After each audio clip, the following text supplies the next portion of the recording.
এক যুগেরও বেশি সময় পর সান্তোস জার্সিতে প্রত্যাবর্তন নেইমারের। প্রায় ৩ মাস পর আবারও মাঠে নামলেন ব্রাজিলিয়ান তারকা। বোতাফোগোর বিপক্ষে ড্র করেছে তার দল, তবে ম্যাচ সেরা হয়েছেন ব্রাজিলিয়ান তারকা। সেরা ছন্দে ফিরতে আরও কিছুদিন সময় চেয়ে নিয়েছেন নেইমার।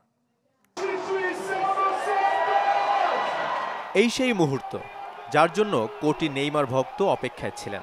প্রায় ৩ মাস পর আবারও ম্যাচ খেলতে নামলেন ব্রাজিলিয়ান তারকা, সেটাও শৈশবের ক্লাব সান্তোসের হয়ে। তার আগেও ছিল দীর্ঘ ১ বছরের বিরতি।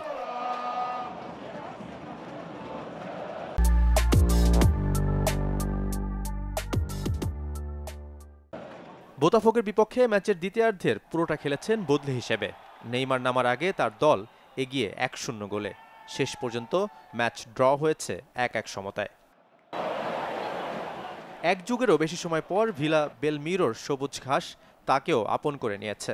মাত্র ১৬,০০০ আসনের স্টেডিয়াম ছিল কানায় কানায় পূর্ণ। ৩৩তম জন্মদিনটা রাঙিয়ে রাখলেন প্রত্যাবর্তন দিয়ে।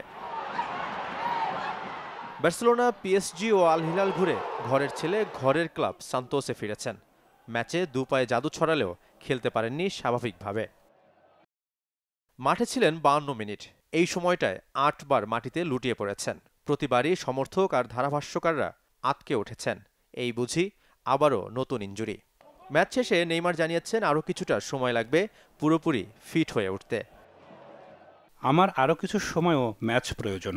নিজেকে এখনও শতভাগ ফিরে পাইনি, তাই বল নিয়ে বেশি কিছু করার চেষ্টাও করিনি। আশা করি ৩-৪ ম্যাচের মধ্যে আরও ভালো অনুভব করব। দল না জিতলেও প্রত্যাবর্তন ম্যাচে ম্যাচ সেরার পুরস্কার উঠেছে নেইমারের হাতে। শাফায়েত মিদুল, চ্যানেল 24।